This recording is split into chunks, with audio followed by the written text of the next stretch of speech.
Welcome to the sixth lecture of Polymer Science and Technology.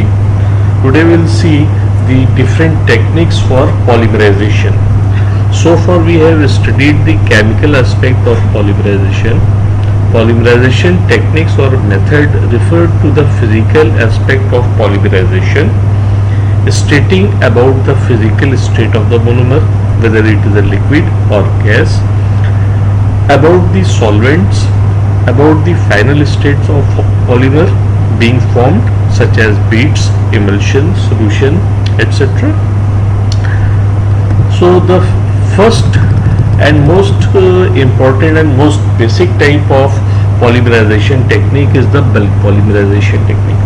In bulk polymerization technique, we take only monomer and reactor inside the monomer and initiator inside the reactor. Usually the reactor is fitted with the stirrer, heavy duty stirrer, and heating and cooling media jacket, in which sometime steam is being circulated to heat the reactor to initiate the reaction, and once the reaction is being started, lot of heat is being generated as a heat of exotherm, and in that case cooling water is being circulated inside the jacket to control the temperature.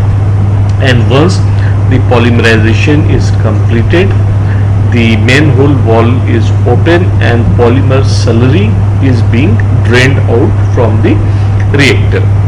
Now let us understand more into detail. Monomer is taken in liquid state most of the time, and the initiator is dissolved in the monomer itself. If a chain transfer agent has to be added to control the molecular weight of the polymer, it can be directly mixed with the monomer itself and fed to the reactor. The whole system is together in a homogeneous state, means initiator and monomer both are in the same state. The reaction mass heated by circulating heating media in the jacket mounted on the external walls of the reactor and kept under agitation continuously for proper heat and mass transfer. As the polymerization proceeds, the viscosity of reacting mass builds up and heat of reaction rises the temperature of the system, because lots of heat is being generated, because our system is exothermic in nature. In this condition, the cooling media is circulated inside the jacket to extract the heat out of the reactor. Due to high viscosity, the mixing of the reaction mass becomes difficult and leads to large variation in the molecular weight, known as broad molecular weight distribution. Because we know that the molecular weight of a polymer depends upon the number of collision between the growing polymer chains. If viscosity is less, then chances of collision is more, but when viscosity is more, chances of collisions are less. So what will happen during the polymerization? The reaction mass near the stirrer blades will get well agitated, and the chances of the collision of the chains are much larger where turbulence is high. But there are some dead spot or dead zone in the reactor where very less effect of turbulence is being observed. So there are chances that the collision between the polymer chains is less, and in that case molecular weight will be also less. So this will create a broad molecular weight distribution, means the molecular weight of the polymer chains will vary broadly. Also, because of high viscosity, the collision between the chains becomes less, and thus the rate of termination decreases. This situation is not good because very high rate of polymerization may lead to the condition of auto acceleration. Sometimes we call it runaway reaction. This condition is also known as gel effect, and this is our wish or effort that we should not get into the trap of runaway condition. So you can see the viscosity of the reacting mass is increasing because of the increase in the molecular weight.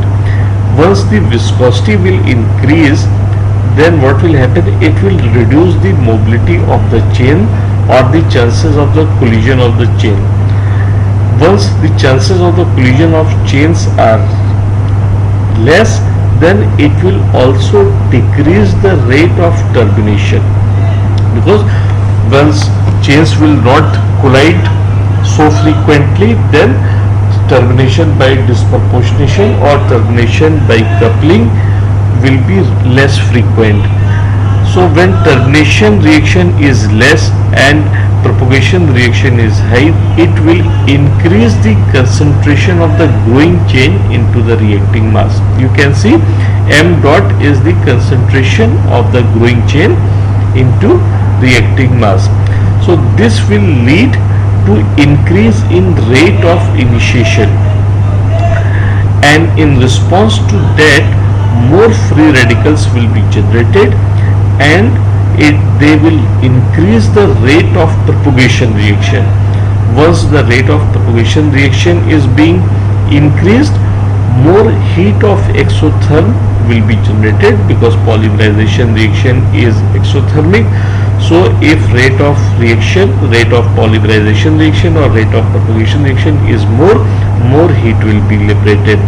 Once more heat will be liberated, then what will happen? There will be increase in the viscosity, because higher the polymerization, molecular weight will increase, and because of the increase of the molecular weight, viscosity will increase. And now there is a circular loop. This increased viscosity will further increase the chain, further decrease the chain mobility, and this will form a closed circular loop, and viscosity will keep on increasing, and more heat will be generated up to the condition where condition of auto acceleration happens, and this leads to uncontrolled reaction, and sometimes this type of condition may result into explosions. So this is very undesirable type of condition, and we should avoid such type of condition during polymerization. In spite of all these difficulties, the bulk polymerization is the most simplest polymerization technique, and the product obtained via this method is the highest order of purity, has highest order of the purity, since except initiator and chain transfer agent, which is optional, no other additive that could contaminate the final polymer product is being used. Also, the polymer obtained by the bulk polymerization technique has no isolation from, requires no isolation from other products. So you get rid of separation of the polymer from the other components such as solvent or water, etc., as in case of other technique of polymerization. Styrene is one of most useful polymer for this technique. We can say bulk polymerization technique is widely used for the polymerization of styrene into polystyrene.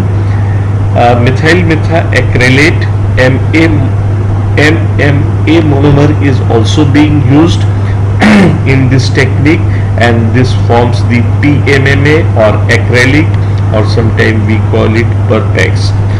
Both are transparent plastics and they require very high purity in order to remain transparent. Next is the solution polymerization technique. In solution polymerization, the monomer is dissolved in a suitable and inert solvent along with the chain transfer agent. Whenever used, the free radical initiator is dissolved in solvent medium, while the ionic and coordination catalyst may be either dissolved or suspended in the solvent. The presence of inert solvent helps to control viscosity rise and promote proper heat transfer, because heat transfer is the major problem in bulk polymerization technique, and poor heat transfer in bulk polymerization may lead to the condition of runaway reaction or auto acceleration.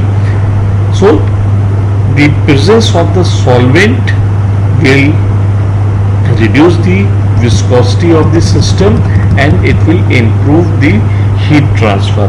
So we can avoid the condition of runaway reaction or auto acceleration in case of solution polymerization.